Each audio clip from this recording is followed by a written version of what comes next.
Hoje eu vou conversar com o João Lucas Santana. Ele é Head de Tecnologia na ThoughtWorks. Tudo bem, João? Obrigado por aceitar o convite. Tudo jóia, Edu. Um prazer falar com vocês aqui. Boa, boa, vamos lá. Mas antes de começar, eu queria pedir para você se apresentar um pouquinho melhor, né, para o pessoal te conhecer.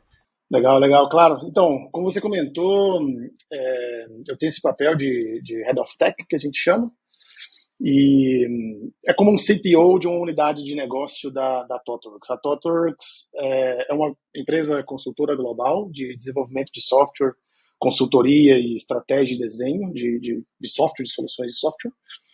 E a gente tem uma operação global, é uma empresa global e tem algumas estruturas regionais. E aí em cada país tem uma estrutura de liderança e eu faço parte do time de liderança aqui do Chile. Uhum, Eu moro aqui no Chile, uhum, eu sou brasileiro, mas eu moro aqui no Chile já tem um tempo. E eu sou o CTO da unidade de negócio aqui do Chile, o Head of Tech. uhum. Boa, boa. E para começar aqui, eu queria entender um pouquinho de você como que funciona o trabalho de um head de tecnologia, né, em uma consultoria, assim. Porque, vamos lá, numa empresa... Eu vou chamar aqui empresa regular, tá? Uma empresa que não é de consultoria, só para ter um termo aqui para a gente usar. Numa empresa regular, a gente até imagina, então tem os produtos ali da empresa, os serviços talvez que ela provê ali e tal, mas normalmente consultoria, a gente pensa em pessoas ou engenheiros ali, QAs, enfim, essa galera trabalhando em um cliente. Então, o que exatamente uma pessoa head de tecnologia, né, faz numa empresa de consultoria? Interessante, é uma boa pergunta. Acho que eu demorei um tempo para conseguir. Apesar do que eu escutei muito em termos de direcionamento, que era uma pessoa, acho que demora um tempo para absorver, né, o que um papel faz. E eu acho que para responder isso, tem que explicar um pouco como é mais ou menos assim, talvez o dia a dia ou o dia a dia de trabalho de uma pessoa numa empresa de consultoria. Normalmente os clientes nos chamam para buscar, eles têm algum desafio, algum desafio de negócio ou tem algum grande problema que precisam resolver. E muitas vezes eles não têm um conhecimento específico ou buscam um apoio porque precisa de uma solução mais rápida e tal. Então buscam um apoio externo. E eu acho que esse apoio externo, é importante comentar um pouco disso, porque o papel do Head of Tech, ou de líder de tecnologia, pelo menos na ThoughtWorks, em outras empresas funciona de maneira mais ou menos similar, ele vai, ele percorre toda a cadeia de valor que a gente tem assim, com os nossos clientes, de como a gente atua com os clientes. Então, vai desde entender as necessidades da cliente, às vezes tem alguns desafios bem complexos, então o Head of Tech atua na etapa de conversar com clientes para entender quais são os problemas, entender qual seria uma possível solução, qual abordagem seguir, então o Head of Tech atua de certa forma nesses casos. Depois a gente passa por uma etapa onde a gente tem que buscar as pessoas que são as melhores, as pessoas que têm o perfil, as skills mais corretas ou mais indicadas para aquele tipo de problema. E nesse caso, o Head of Tech ajuda um pouco a entender, mira, estou falando um pouco de espanhol aqui, ajuda um pouco a entender quais são os perfis, que tipo de habilidades, qual que é a estrutura do time. Então, o Head of Tech ajuda a definir um pouco a estrutura do time também. E outros aspectos, como modelos comerciais, ajuda também em questão de posicionamento, para que os clientes nos busquem, por exemplo, a gente precisa se posicionar no mercado. Então, tem toda uma questão de presença, de estar em eventos, de participar em conversas com executivos para explicar um pouco o que a gente faz, acompanhamento do dia a dia dos projetos. Tem vários projetos que duram meses, anos, nossos engajamentos com os clientes duram anos.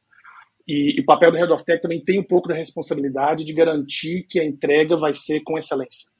Na ThoughtWorks, a gente é bem conhecida na indústria como uma empresa que desenvolve com um nível de excelência técnica diferenciado. Então, o Head of Tech tem um papel importante em ajudar os times a desbloquear, a alcançar os patamares assim que os nossos clientes, na verdade, esperam da gente.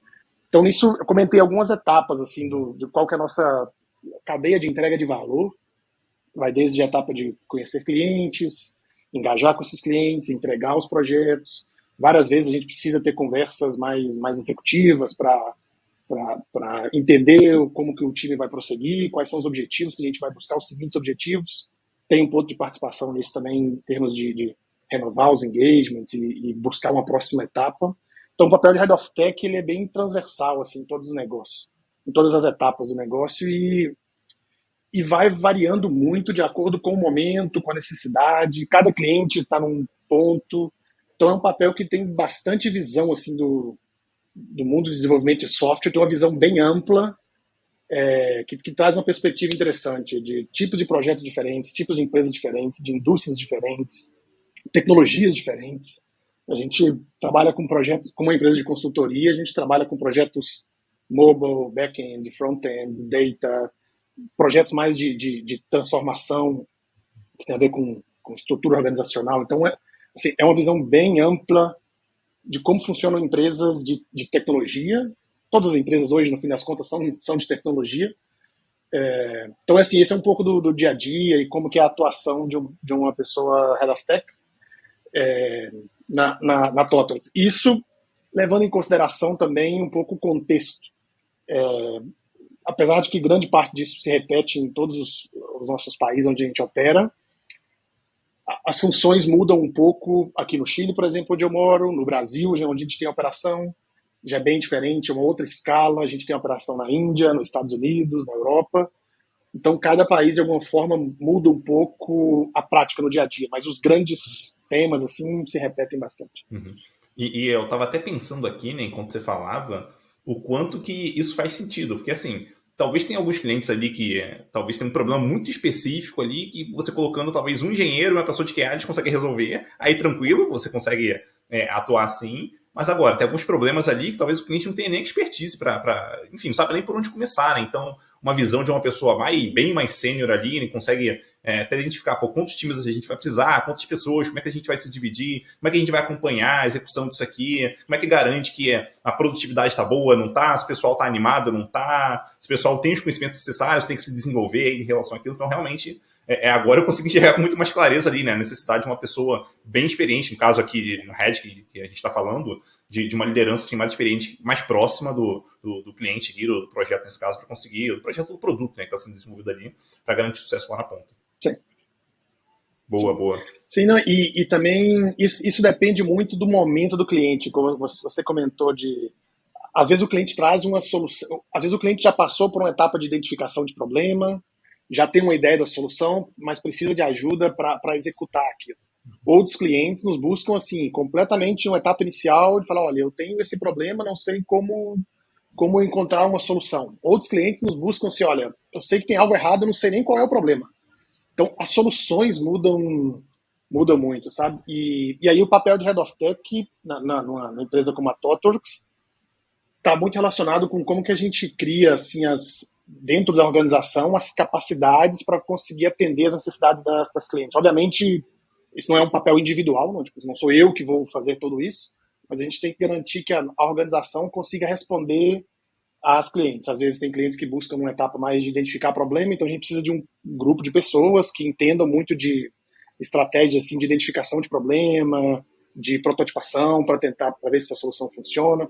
Então essas capacidades internas têm que existir na organização para a gente conseguir atender a maior quantidade de clientes possíveis e que os desafios sejam interessantes, que as pessoas estejam motivadas também a trabalhar.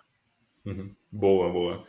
E um outro ponto que eu queria também entender de você é o seguinte: imagina que eu sou um líder, né, de uma consultoria, pode ser um head, pode ser talvez um engineering manager, tech lead, mas eu sou um líder e assim, até que ponto faz sentido deixar a gestão dessas pessoas do lado da própria empresa ali, ou é melhor trazer para a consultoria, ou a gente divide isso aí? Normalmente, como é que funciona ali, pelo menos na sua experiência aí, né? Qual é o melhor formato ali, funciona melhor? Porque assim, vou dar um contexto um pouquinho maior para essa pergunta. Que pode acontecer, na minha visão, inclusive já trabalhei com consultores, né, empresas que eu trabalhei no passado, e normalmente a liderança da empresa, assumindo que, vamos lá, a gente está colocando um engenheiro, vamos colocar assim, num projeto ali, numa empresa bem específica, sabe? E normalmente a liderança da própria empresa, ela está muito mais próxima do dia a dia, está vendo o que está acontecendo, então fica mais fácil ela dar feedbacks, enfim, sabe que a pessoa está mandando bem, não está.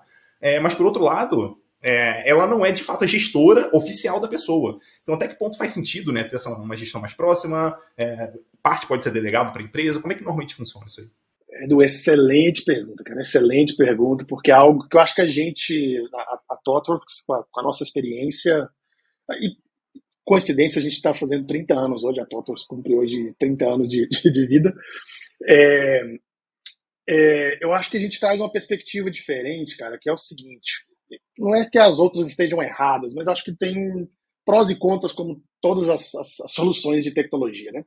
Existem empresas que vão mais por essa abordagem do tipo um pouco mais distante da cliente, onde o cliente passa um conjunto de requisitos, a empresa toma aqueles requisitos, desenvolve uma solução e volta com uma solução pronta, que assim, a gente vê que isso não funciona muito bem, que é algo assim muito separado.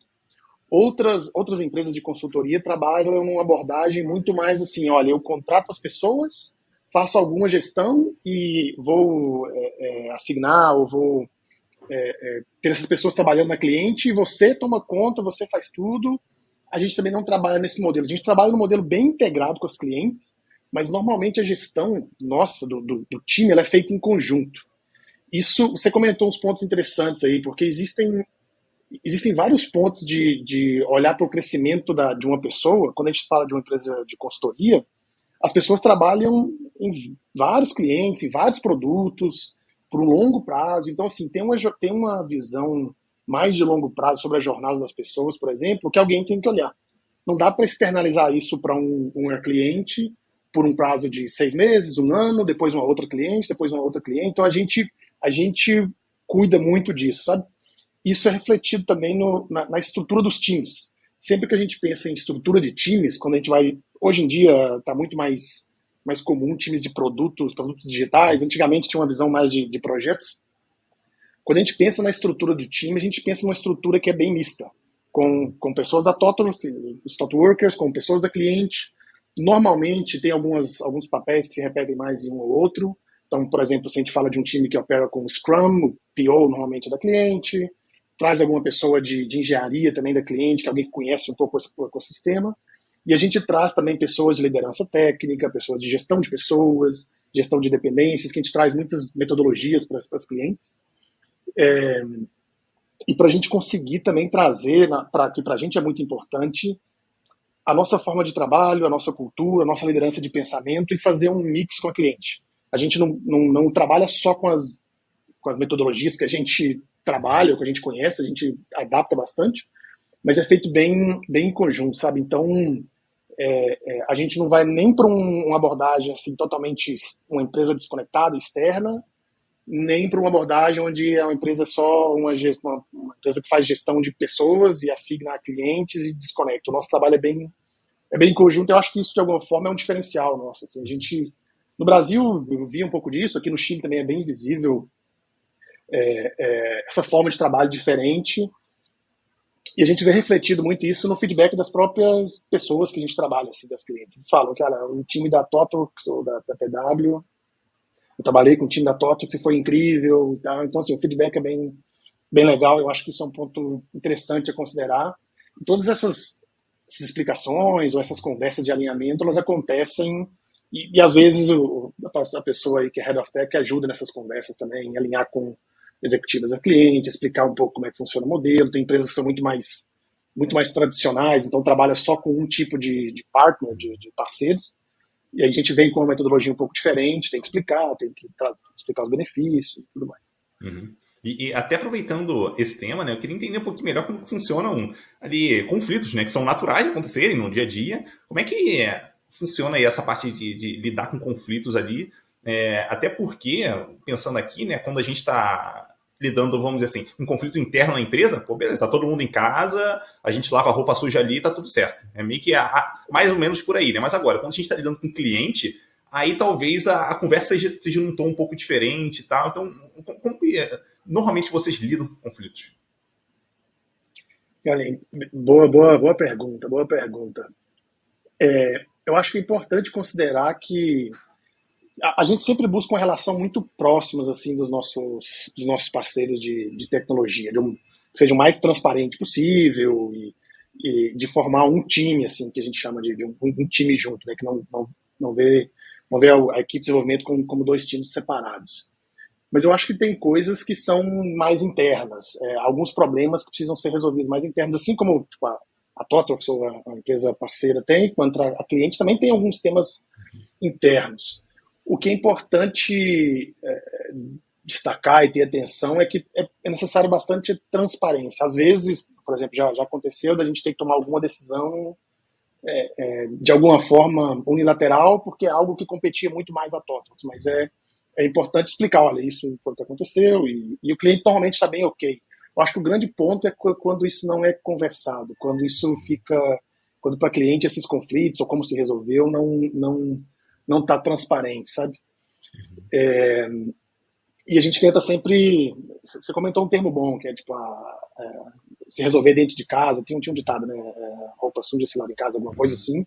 A gente pensa também, olha, tem muita coisa que é higiênica. A cliente, no final das contas, é uma cliente, a gente está prestando um serviço e a cliente espera um nível de serviço em excelência. Então, tem várias coisas que tem que funcionar assim de maneira transparente para o cliente. A gente não quer que o cliente se preocupe com algumas coisas que são meio que higiênicas e algumas outras coisas são diferenciais nossos.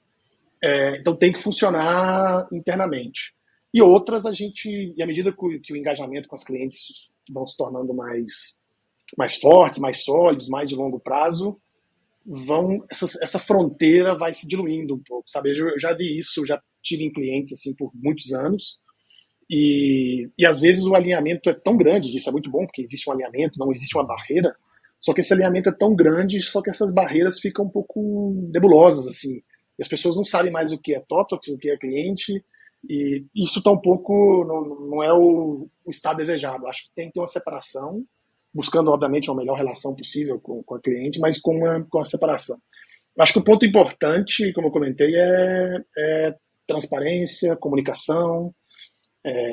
Uma coisa que eu aprendi há muitos anos, acho que no meu primeiro ano da TOTVS, é esse trabalho assim com o cliente. Os clientes odeiam surpresas, principalmente se é uma surpresa ruim. Então, Uhum. qualquer tipo de conflito, o quanto antes for tratado e for levantado a mão e falar, olha, temos um tema aqui que precisamos resolver, é o caminho. Normalmente, quando se tenta resolver e a coisa não resolve, e aí toma mais tempo, isso gera mais insatisfação, que as clientes nos buscam, poxa, a gente está trabalhando junto, é só ter buscado a gente. Então, assim, isso vai amadurecendo também de acordo à medida que o tempo vai passando com o engagement com as clientes. Mas acho que o ponto de comunicação e transparência dos problemas é um fator importantíssimo aí para resolver esses conflitos. E você comentando isso, me parece aqui que assim, é muito importante manter uma boa relação com o cliente. Né? Então, você construir essa relação ao longo do tempo. Então, não se trata de, vou colocar algumas pessoas aqui para resolver um problema e é vida que segue, sabe? É como se tudo fosse funcionar muito bonitinho. Então, tem que, pelo menos na minha cabeça, tem que criar uma relação, né? Trabalhar em criar essa relação ao longo do tempo. Ou eu estou errado aqui? Não, certíssimo. E outra coisa interessante é que a gente fala muito bom, quando a gente trabalha num projeto, num produto com a cliente, é uma relação de alguma forma entre duas empresas, né? Uma empresa contrata a outra e tal, mas no fim das contas são pessoas interagindo, pessoas. Então, eu acho que é importantíssimo focar nisso, na relação entre pessoas. Esse é um tema que eu gosto bastante, que a gente já utilizou essa questão de como criar essas relações de confiança com as clientes. E existem vários modelos, assim, a gente já utilizou em várias oportunidades, e eu acho bem interessante. Tem um livro que fala um pouco sobre isso, sobre como ser um advisor, ser uma pessoa aí de assessoria para clientes. E nesse livro ele fala de uma equação da confiança que eu adoro. As pessoas que me conhecem, que vão ver esse podcast aqui, com certeza vai falar, o João tinha que trazer essa equação da confiança para a conversa. Porque assim, eu acho que ela traz alguns parâmetros. Obviamente, confiança não é algo que dá para resolver com uma equação matemática, mas existem alguns parâmetros que ajudam muito a entender assim, como criar essa relação de confiança entre as pessoas, dos engajamentos, e a relação entre as pessoas vai fazer com que a relação entre as empresas seja uma relação mais duradoura. E esses aspectos, se eu não me equivoco, eu não vou lembrar, mas um aspecto é mostrar credibilidade, mostrar que você conhece daquele assunto, que você já teve aquela experiência, já conseguiu resolver aquele tipo de problema. Os clientes nos buscam, por exemplo, sei lá, uma aplicação mobile que o cliente quer fazer uma super app. A gente tem experiência nisso, a gente traz conhecimento, mostra credibilidade no assunto, isso ajuda a que a relação seja mais de confiança. tem intimidade, assim, um outro fator, intimidade, que é como que a gente cria essa relação próxima, de, por exemplo, ser transparente, de falar dos problemas, falar das coisas boas, isso gera essa intimidade e ajuda nessa que a relação de confiança seja mais forte. E tinha um outro fator que é reliability, que é como que a gente faz aquilo que a gente diz que vai fazer. Que eu acho que uma das coisas importantes na relação de confiança é se você diz que vai... Isso acontece muito assim, em relações de clientes. Eu vou te dar uma resposta amanhã dessa pergunta ou desse tema. E não volta com a resposta. Ou talvez não volte com a resposta, mas é com uma atualização dizendo, olha, ainda não tenho a resposta, mas estou trabalhando nisso. Isso ajuda muito a que a cliente fala, não, beleza, eu perguntei alguma coisa para o João está buscando ali alguma ideia, buscando alguém, ele está com aquilo no backlog dele, né? E um outro fator, que é o quarto fator, que era isso, era credibilidade, reliability, intimidade, é orientação a cliente. Acho que isso é algo importantíssimo, assim, que a gente tem de diferencial na TOTWORKS, que é estar preocupada com o problema da cliente, de como que a gente vai ajudar a resolver os problemas e pensar na solução do ponto de vista da cliente. Acho que isso ajuda muito a criar essa relação de confiança. Isso, na prática, é, por exemplo, quando a gente está conversando num time com a pessoa que é PO, com o head de alguma coisa, head de engenharia, VP, preocupar com as preocupações daquela pessoa. Tá? Eles têm um objetivo, a empresa está passando por um momento difícil, eles precisam alcançar tais números, então tá, como que a gente consegue alcançar, como que a gente consegue internalizar esses problemas para ajudar. Eu acho que esse fator, assim, ajuda, esses 4 fatores ajudam muito a criar um modelo mental de tipo, olha, tem que ficar atento nesses 4 parâmetros aqui para estreitar a relação de confiança com os clientes. E você lembra qual o título do livro? Tem 2, chama Trusted Advisor. Um é Trusted Advisor e o outro é Trusted Advisor Fieldbook. Eu não lembro qual fala dessa equação. Legal. Mas é bem conhecido. Mas eu ponho o link, né, do livro nas notas de podcast, então quem tiver interessado, só acessar por ali. O curioso é que eu uso, vamos dizer assim, uma formulinha bem parecida, tá? Bem nessa linha também, que eu aprendi no livro A Velocidade da Confiança. Esse livro é um livro em inglês, né? Velocidade da Confiança, no caso, é a tradução para português. E super recomendo esse livro também. E eu uso muito essa entre aspas, formulinha para falar de delegação ali. Mas delegação no sentido de eu confio tanto na pessoa que eu sou capaz de passar algo para ela e eu sei que aquilo vai ser feito com um certo nível de qualidade, uma certa velocidade, por aí vai. É basicamente o que você falou, só que olhando de um outro ângulo diferente. Então, é a empresa confiando, no caso aqui, em você, ou na consultoria, ou nas pessoas que estão ali, na construção dessa confiança, para que vocês tenham muito mais espaço para trabalhar ali no dia a dia. Então, acho que é bem interessante aí como que a gente pensa semelhante nesse sentido. Sim. Não, e esse ponto é importante que você comentou da delegação, porque, de alguma forma, você inclusive permite mais autonomia e que as pessoas tomem decisões de maneira mais independente se você tem mais confiança, porque você já sabe que aquela pessoa, aquela empresa vai conseguir resolver aquele problema. Se você não tem essa relação ainda, você tem que ficar muito mais próximo, e aí tem empresas pessoas também que tratam isso de maneira muito mais tipo assim, eu quero acompanhar o que está acontecendo no dia a dia, eu quero ver o que você está fazendo, aí já começa um micromanagement que não é saudável, não funciona.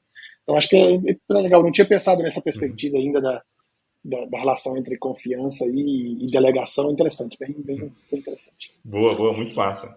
E um outro ponto, assim, que eu imagino que seja sensível para vocês também em relação à cultura, né? Então, eu queria entender um pouco, porque, assim, a ThoughtWorks, até onde eu sei, tem uma cultura muito forte, assim, tem alguns pontos ali que, cara, ela é super reconhecida, e eu sei disso por eventos que eu já participei, que eu já conversei com o pessoal da ThoughtWorks e tal. Então dá para perceber que tem realmente uma cultura muito forte.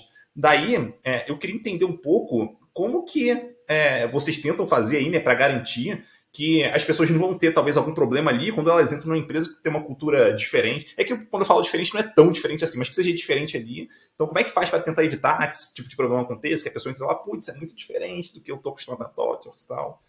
Sim, não, esse é um ponto importante. Isso é verdade. Isso é um dos motivos também que os clientes nos buscam, que eles querem trabalhar querem, de alguma forma, não sei se evoluir é a melhor palavra, mas avançar um pouco com a cultura deles e mudar alguns aspectos e buscam alguém de alguma forma que pode ajudar. Eu acho que tem alguns aspectos, e assim, existe um trabalho grande assim por trás, sabe, nos bastidores, porque a gente precisa criar espaços internos de onde as pessoas trocam essas experiências.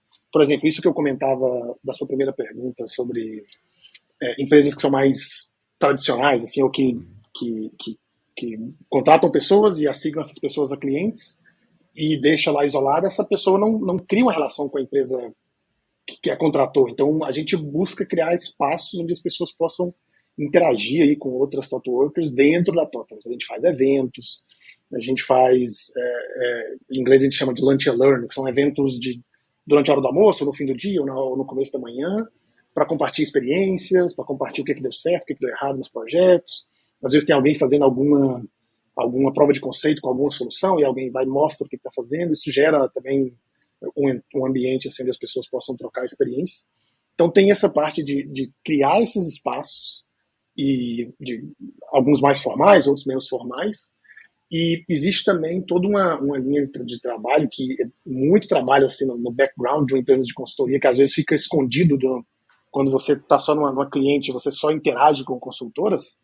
Existe um trabalho grande de preparar as pessoas de alguma forma para essas situações. A gente vê muito a ThoughtWorks tem assim, alguns aspectos muito fortes de culturais e de questões sociais e de como a gente lida com algumas situações, algumas bem fortes, assim. Então tem que preparar as pessoas para algumas situações, de qual que é qual é uma reação aceitável, que tipo de reação ter em determinadas situações.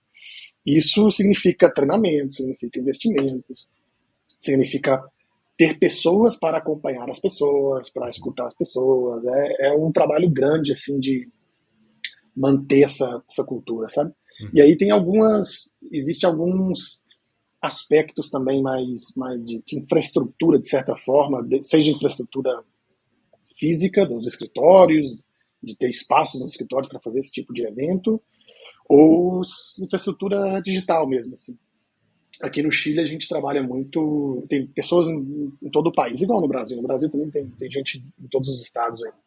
Então a gente precisa criar espaço para que as pessoas contribuam. E esses espaços precisam incluir as pessoas que estão remotas, estão trabalhando de outros estados, de outras regiões, para garantir que essa cultura continue, sabe? A gente busca espaços fora do horário de trabalho também, que as pessoas saiam e se encontrem e tem algum espaço para o time trocar ideias e gerar uma relação de confiança também fora do ambiente de trabalho, e gerar essa intimidade. A intimidade, mesmo que eu falei da questão de confiança, para que as pessoas gerem confiança entre elas e que a cultura permaneça, porque esse é um dos motivos, assim, se a gente segue um padrão muito mais de contratar pessoas, assignar clientes e deixá-las de alguma forma desconectadas, isoladas por muito tempo, essas pessoas vão perdendo um pouco da cultura, e é um esforço grande aí para manter isso. Uhum. E eu imagino que o problema não seja nem só, vamos dizer assim, entre as perder a cultura, mas também porque, assim, pensa do lado da pessoa. Entre ela escolher, no caso que a ThoughtWorks ou qualquer outra consultoria, se a ThoughtWorks não fizer nada de especial internamente, dá tudo na mesma. Então, até para retenção, imagino que tem uma influência bem grande, né? Porque a pessoa consegue ver que realmente, não, essa empresa aqui, ou essa consultoria aqui, no caso a ThoughtWorks aqui, não, realmente tem uma cultura diferente, consigo interagir com o pessoal, diferente de outras consultorias que porventura eu tenha trabalhado e tal. Então, acho que diferenciar é interessante também, né? A pessoa se identificar com a empresa onde ela trabalha. Sim. Não, isso com certeza é um fator de atração e de retenção e de crescimento de pessoas também. É um ambiente onde as pessoas querem estar.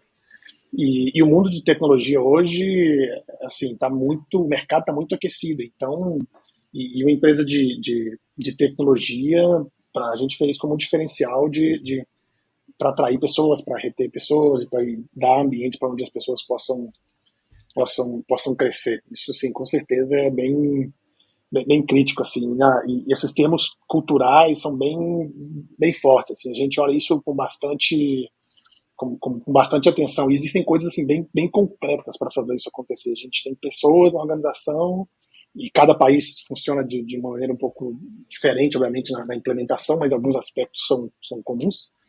pessoas olhando para esse tipo de coisa mais, tanto no nível mais tático, de tipo assim, ó, como que a gente executa, por exemplo, isso que eu comentei, os eventos no escritório, para que as pessoas troquem informações, e tem gente pensando mais no longo prazo, tá? Como que a gente oferece treinamento para as pessoas, para elas conseguirem lidar com algumas situações difíceis das clientes. Tem desde o curto prazo, mais longo prazo, posições estratégicas, posições de liderança. Cada país tem pessoas em posições de liderança olhando assim, para esses temas culturais, de como que a gente cria um melhor ambiente para as thought workers. Uhum. Muito bom. E outra coisa que eu queria entender é o seguinte: eu imagino que consultoria acaba exigindo algumas habilidades diferentes, vamos dizer assim, né, das pessoas que vão trabalhar ali. Então, eu queria entender assim de você, o que você, por exemplo, avaliaria ali como principais atributos de uma pessoa líder que está chegando na empresa para atuar como consultora. Então, eu estou imaginando aqui talvez uma pessoa tech lead ou gerente de engenharia, né, de rain manager. O que você normalmente avalia nessas pessoas aí para entender, pô, não, realmente ela vai se dar bem nesse ambiente de consultoria? Interessante, interessante. Bom, acho que a resposta seria uma resposta de consultora, depende, né? Mas, mas acho que tem, assim, tem alguns aspectos, sabe? Que a gente já viu, por exemplo, as pessoas trabalham em vários projetos ao longo do tempo na TOTOS. Então, uma habilidade importante é essa de poder trocar de contexto muito rápido. E muito rápido eu digo assim, por exemplo, a pessoa trabalha num time 6 meses, um ano, 2 anos, às vezes 3, 4, depende, né? Mas suponhamos em um tempo razoável, um ano. E ela trabalha numa tecnologia, com um tipo de indústria, às vezes é indústria financeira. E a tecnologia é mobile, por exemplo. E no próximo ano ela está trabalhando numa indústria de, sei lá, de retail, de supermercados, por exemplo, num projeto web. No ano seguinte é infraestrutura. Então, essa capacidade assim de adaptação, eu acho que é algo bem importante, principalmente quando a gente pensa em posições de liderança, né? Obviamente, quando a pessoa está começando a carreira, obviamente é ok que a pessoa olha, se foque assim, em uma área específica, ganhe conhecimentos sólidos naquela área, antes de passar para uma outra área. Mas eu acho que essa capacidade assim de trabalhar com distintas tecnologias, indústrias, tipos de clientes, tipos de projeto, também tipo de produto, eu acho que é algo importante, que é talvez uma perspectiva horizontal.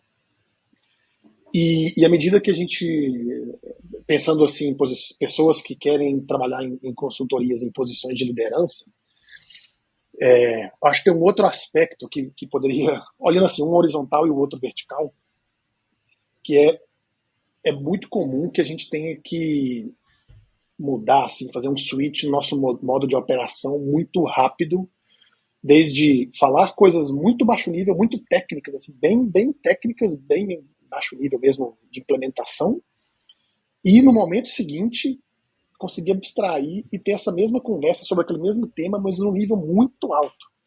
Então, isso sim, essa troca, assim, essa acontece assim, muito rápido, é de uma hora para outra. Já teve várias vezes, vários projetos onde eu estava junto com o time, por exemplo, eu era tech lead, o líder de conta, as pessoas que são líderes de conta na TW, as pessoas técnicas, a gente chama de technical principal.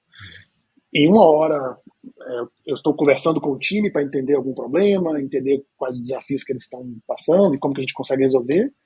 E na hora seguinte, na reunião seguinte, eu tenho uma conversa com a pessoa líder da cliente, diretora, VP, head, para explicar o que estava acontecendo, para pensar numa solução, para traduzir um pouco o problema. Então essa mudança tem que acontecer muito rápido. Eu acho que um outro aspecto a avaliar, assim, isso comenta, obviamente, independente de tecnologia, independente de papel, isso serve para QA, Dev, Data Engineer, para qualquer papel, para qualquer tipo de tecnologia. Acho que são duas dimensões a olhar interessantes assim para crescimento de lideranças técnicas na área de tecnologia e empresas de consultoria. Acho que tem que exercitar esses dois músculos, tanto de horizontal quanto esse switch vertical, assim, baixo nível, alto nível, e saber operar nesses dois modos muito rápido, eu acho que é algo primordial assim, para a área de consultoria. E eu acho bem interessante você comentar, né, esse vertical pelo seguinte. eu vejo isso também como muito importante, até numa empresa, eu vou chamando aqui de regular, né, entre aspas, porque eventualmente, realmente, a gente está lidando com a equipe, em algum momento está lidando talvez com o diretor e tal, então a gente tem que conseguir fazer essa transição. Eu não diria necessariamente relativamente rápido, como você comentou, talvez numa consultoria isso seja mais veloz ainda nessa mudança, mas ainda assim é interessante ter a capacidade de fazer isso, né? Daí eu queria até, por curiosidade, aqui, entender de vocês se tem como a gente acelerar o aprendizado disso, se tem como a gente desenvolver isso mais rápido de alguma forma, como é que eu consigo aprender, né, fazer esse shift aí, falar num nível adequado ali para a pessoa, sem talvez falar muito alto nível para quem está no baixo nível, muito baixo nível para quem está no alto nível. Bom ponto. Eu nunca pensei nisso. É, é, mas a sua pergunta vai no sentido de, tipo assim, acelerar a aquisição desse conhecimento ou dessa experiência, nesse sentido? Talvez até, primeiro aqui, né, pensando num cenário mais comum, vamos imaginar que a gente tem ali um engenheiro, pego no caso aqui mais trivial, né, um engenheiro que se torna líder ali, em algum momento esse engenheiro vai ter que aprender, ou esse novo líder, né, vai ter que aprender a comunicar sobre como que o projeto está andando, como o produto está andando, num nível um pouco mais alto. Né? Então não vai falar da linha de CSS que está difícil de escrever, vai falar de o time está trabalhando nisso, a gente está pesquisando soluções, sei lá, alguma coisa mais alto nível. Então como que essa pessoa mais técnica consegue aprender a falar num nível mais alto? Legal, legal. Não, pois é, tem uma coisa que eu sempre que eu converso assim, quando a gente faz programas de liderança técnica aqui no Chile, que é um aspecto que acho que pode ajudar nisso. Eu sempre tento pensar, e quando eu interajo, por exemplo, com os clientes também, eu sempre tento pensar, assim, essa pessoa que eu vou conversar agora, na minha próxima reunião, qual que é o problema que ela, de alguma forma, tem que reportar? Não o problema que ela tem agora. Tipo, por exemplo, esse caso que você comentou do CSS. Talvez seja um problema ali no código, no CSS, mas eu vou conversar com uma pessoa que é PO, suponhamos, dentro de um time. O PO, a PO não está necessariamente preocupada com o CSS em si, talvez ele está mais preocupada com a experiência do usuário, se vai ver um botão, se vai ver um campo, mas a preocupação é a experiência do usuário da aplicação. Então, em vez de a pessoa falar, a solução para esse problema aqui é resolver esse CSS, é falar numa linguagem que essa outra pessoa, que é o tipo de problema que ela tem, que ela vai ter que reportar, ou que ela vai ter que resolver. Isso funciona também em níveis, assim, pensando de alguma forma em hierarquias organizacionais, quando a gente fala dentro de um departamento de uma organização, por exemplo. Às vezes, dentro do departamento de uma organização, falando aí para uma pessoa que é, por exemplo, líder de líderes, um head de engenharia, que é responsável por 5, 6 times, por exemplo, dentro de um departamento, suponhamos. Se algum desses times está com algum problema, vamos supor, não sei, está com algum problema de integração com um provedor externo e uma integração não funciona, não consegue fazer um pagamento, suponhamos. Se eu vou conversar com uma pessoa que é, por exemplo, diretora da organização, que é responsável por 30 times, 50 times dentro dessa organização, 50 produtos, essa pessoa não está necessariamente preocupada com o problema de integração, talvez nem conhece o que é uma integração com um provedor de pagamento de um outro país, nem conhece, ela está preocupada como que a empresa vai conseguir seguir recebendo pagamentos, que a solução de transferências, de pagamentos com cartão de crédito vai seguir funcionando ou não, e como que isso impacta a entrada de recursos financeiros, de ingressos da empresa. Então é pensar assim, o problema que eu tenho hoje, ok, eu tenho que resolver esse problema de alguma forma, mas a pessoa que eu vou conversar nessa outra área, nessa outra reunião, nessa outra conversa, qual que é o tipo de problema que ela tem? E tentar fazer essa tradução, porque às vezes quando a gente vai só com o nosso problema, a pessoa vai falar assim, eu não sei nem o que é um gateway de pagamento, por exemplo, esse exemplo que eu falei. Então não dá para falar, é porque o gateway de pagamento não está funcionando.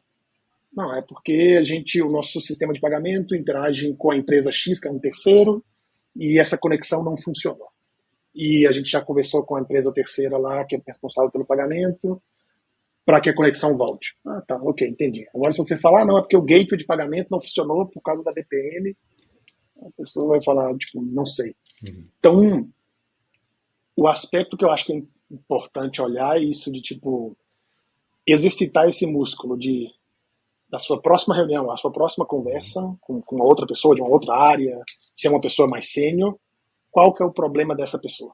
Que muitas vezes, obviamente, a sua área de atuação está relacionada, mas qual que é o problema que ela vê, qual que é o problema que ela busca resolver. Acho que isso ajuda.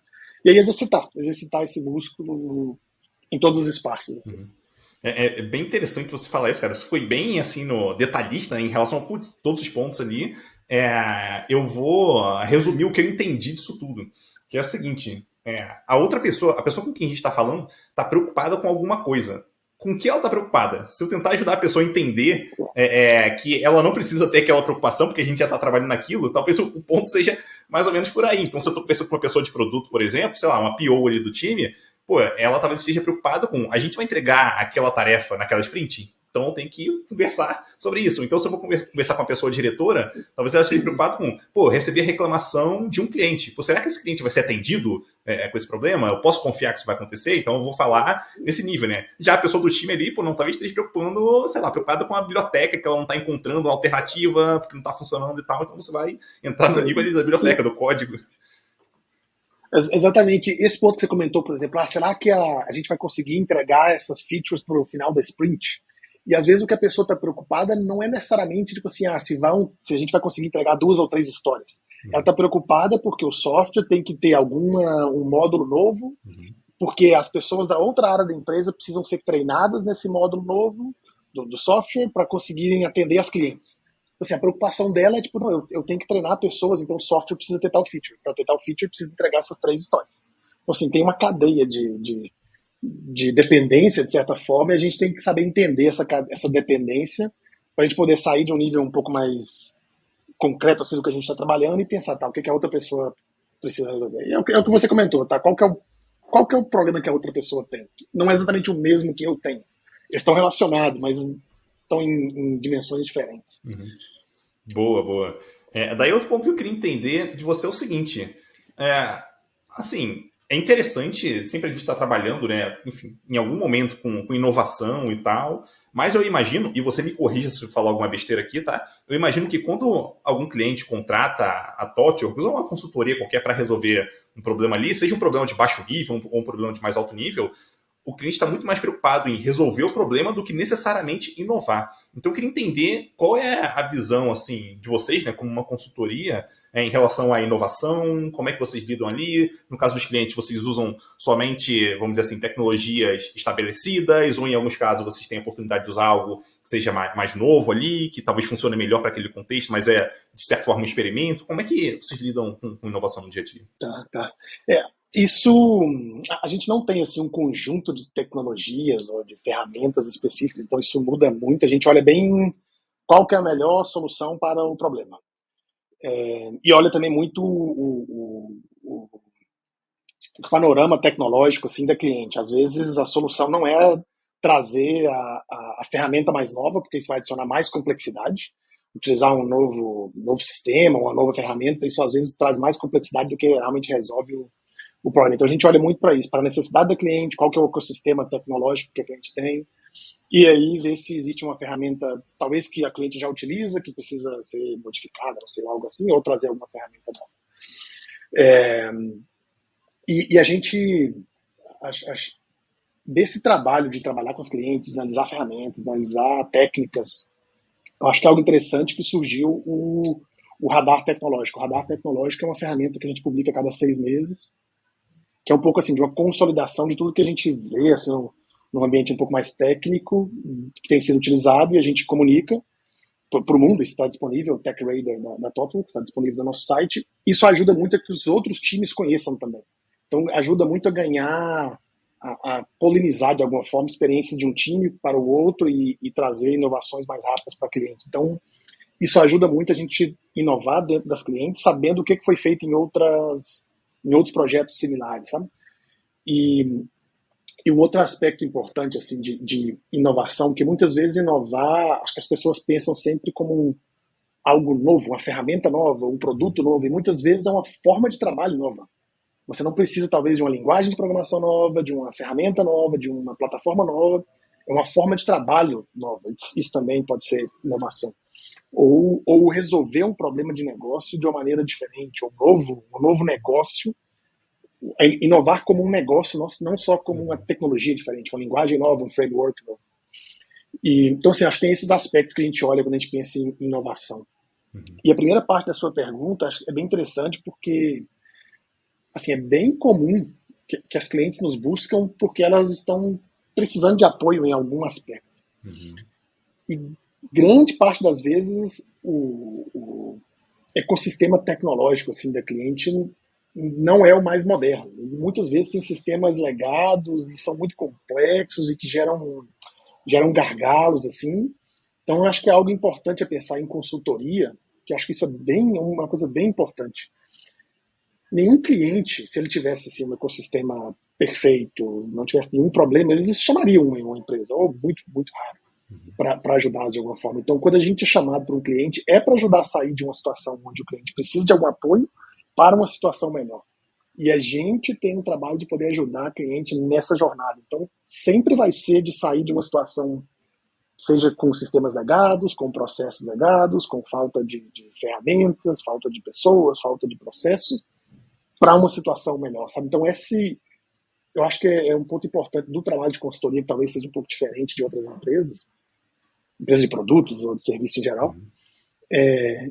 que é ajudar uma outra empresa a mover. Eu acho que esse Uhum. ponto, que a pessoa entra num projeto já com esse mindset, é algo importante para a saúde da pessoa e para que alcance os resultados, porque a gente não vai, é bem raro assim, entrar num projeto que é greenfield. Existem também os greenfields, onde você pode ter um pouco mais de flexibilidade, mas é mais raro.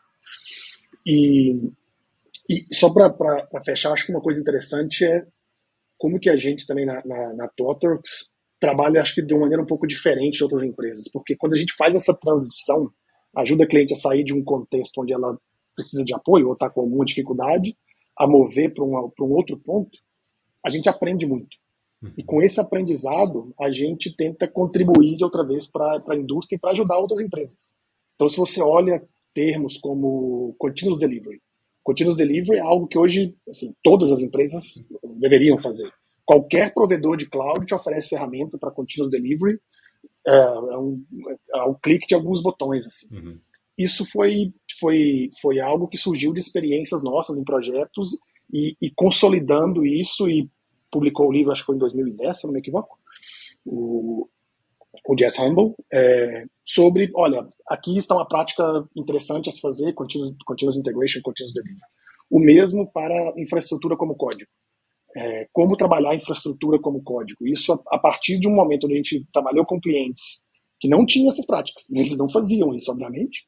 A gente gerou um aprendizado, e aí tem pessoas super talentosas que escrevem sobre isso e publicam, e de alguma forma isso volta para a indústria. Então, assim como Continuous Delivery, infraestrutura como código, Data Mesh, são vários temas com o passar dos últimos anos aí, onde a gente, de alguma forma, a gente contribuiu para as empresas que a gente trabalha e para a indústria de maneira geral, para poder inovar. E outra vez, sem inovação não necessariamente uma nova tecnologia, pode ser um novo processo, uma nova forma de trabalho, tem vários aspectos para olhar a inovação.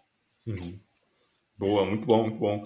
Daí um outro tema aqui, já vou pular para um outro, porque assim, tem muita coisa e nosso tempo é escasso, né?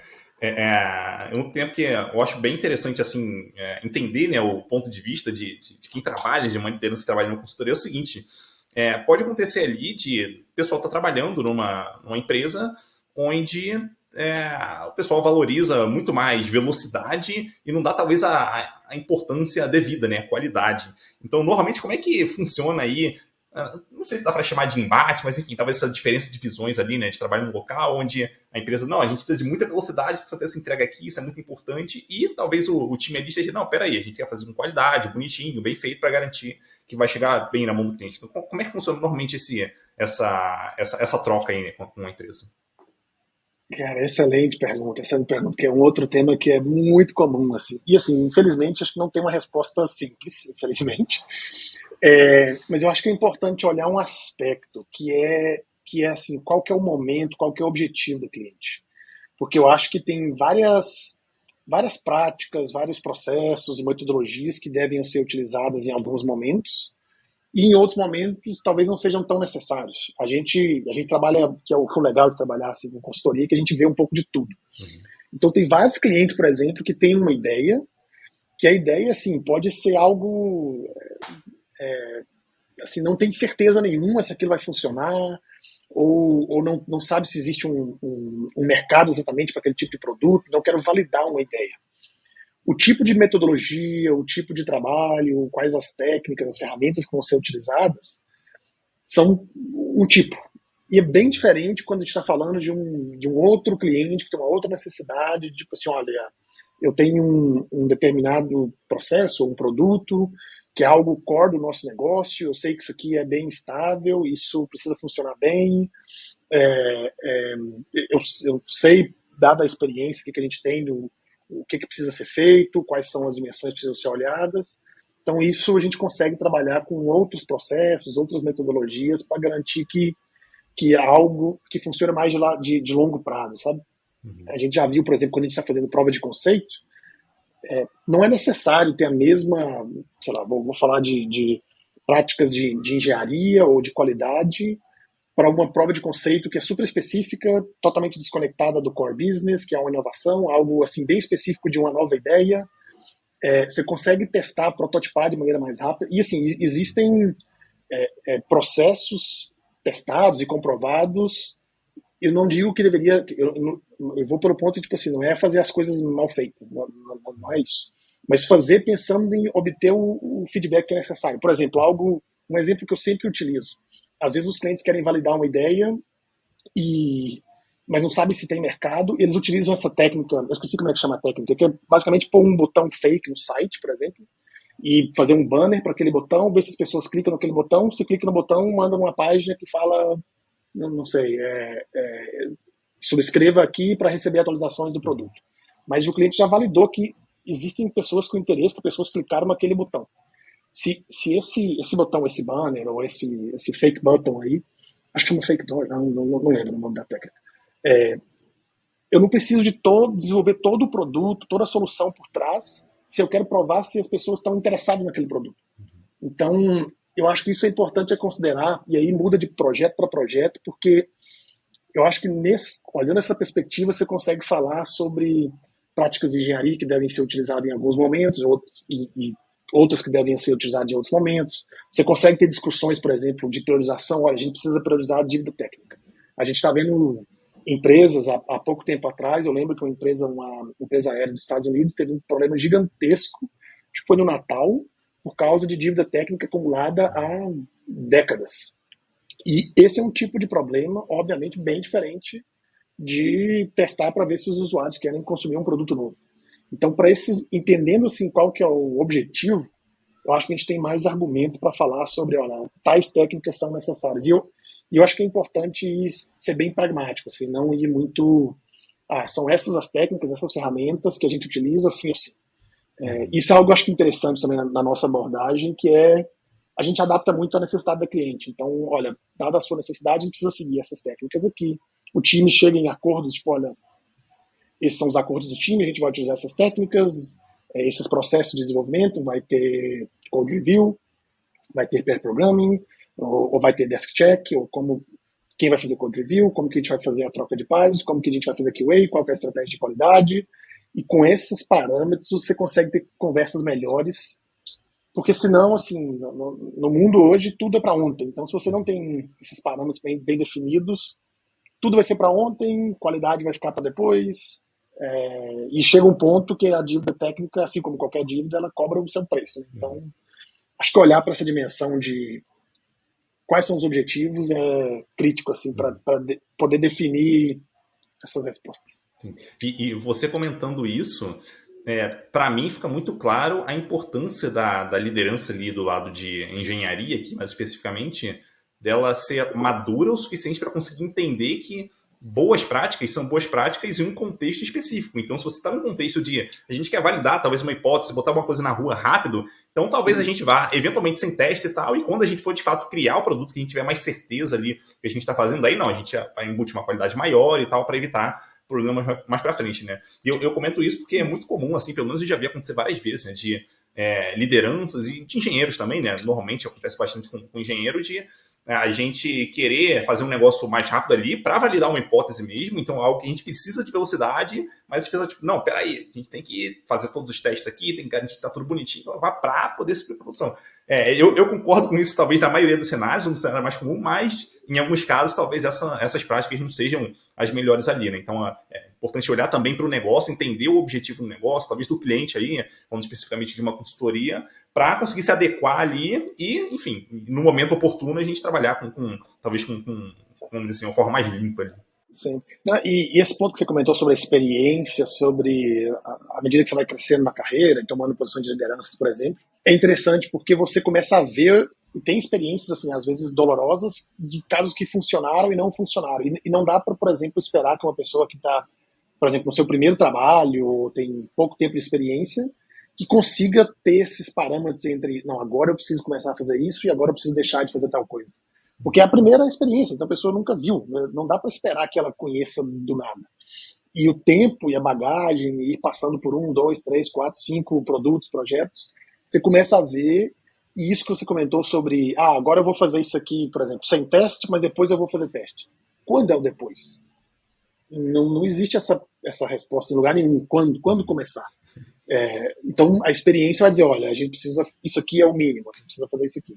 Tá, isso aqui a gente pode fazer um trade-off, a gente pode balancear de alguma forma, fazer isso agora ou fazer isso depois, assumir uma dívida técnica. E acho que é importante considerar a dívida técnica como uma dívida. Às vezes você precisa adquirir alguma dívida para fazer algo. Acho que é importante. Não é que não deveria existir. Acho que ela tem que ser bem pensada. Não acho que ela não deve existir. Ela tem que só ser bem gerenciada.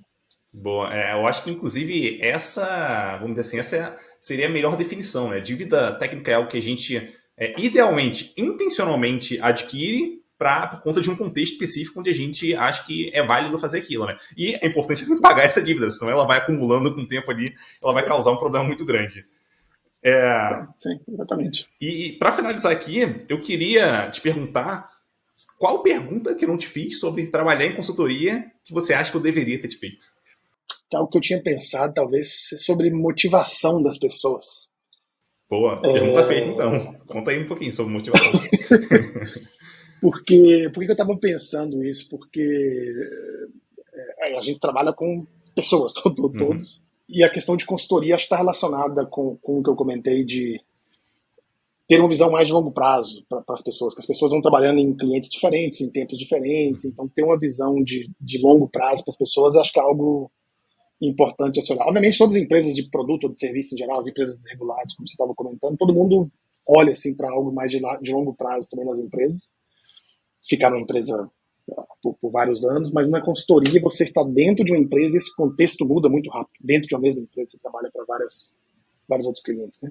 Então eu acho que olhar para uma perspectiva assim de propósito das pessoas, o que motiva as pessoas do time, o que motiva as pessoas do seu time de engenharia e tal, e sobre aprendizado também. Acho que são dois fatores importantes assim, olhar sobre motivar. Acho que um entorno onde as pessoas estão alinhadas com algum propósito do cliente que ela trabalha, ou da sua empresa, ou daquele produto, e que as pessoas estão aprendendo, que em consultoria está bem relacionado com os dois aspectos que eu comentei essas skills que você tinha perguntado, as skills de troca de contexto muito rápido e esse switch de baixo nível, alto nível muito rápido, é um ambiente de muito aprendizado.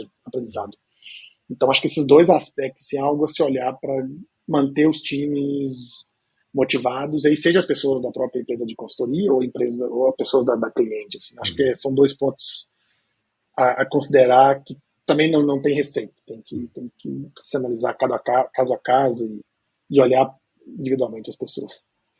Boa. Daí eu queria deixar esse espaço final para você passar uma mensagem aqui, né, final, para quem estiver ouvindo ou assistindo a gente.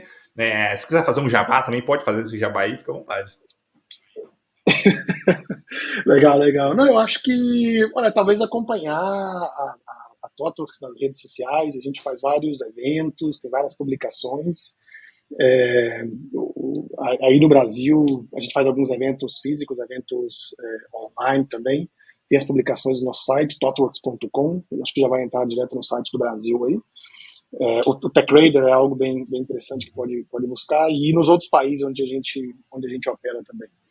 E uma mensagem assim que eu acho que pode ser interessante, que é algo bem forte também da forma como que a gente vê tecnologia, e falando aí para líderes de tecnologia, os ouvintes do podcast e as ouvintes, é que olhem tecnologia com responsabilidade. Acho que isso é algo importante olhar. A gente tem todo uma linha de pensamento sobre tecnologia responsável. A gente está vendo aí, por exemplo, o crescimento de tecnologias como inteligência artificial e por aí vai, e essas coisas vão saindo um pouco do controle. Então, olhar para a nossa responsabilidade quando a gente cria produtos digitais, acho que é algo importante. Até tecnologia, não só por tecnologia, mas como que isso atende a uma necessidade da sociedade, dos usuários, da população em geral. Olhem, pensem na tecnologia de maneira responsável.